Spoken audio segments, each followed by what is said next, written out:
All right, our seventh EOC review term, Enlightenment Philosophers.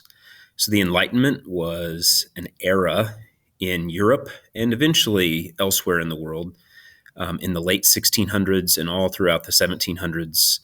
It was characterized by an age of reason.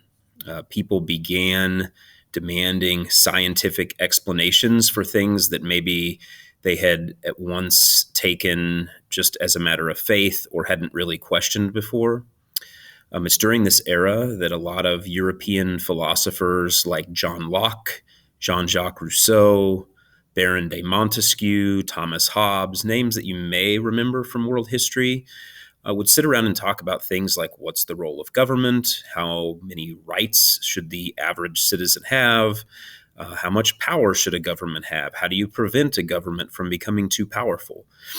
These were all discussions that these philosophers were having. And out of these discussions, a lot of ideas about the best way to form a government occurred. And so when you talk about why are these guys important, a lot of the ideas that they talked about and wrote about were ideas that governments like the government in the United States would adopt. Things like natural rights of life, liberty, and property, things like the separation of powers within a government. Those are all things that were Enlightenment era ideas that made their way into the U.S. Constitution.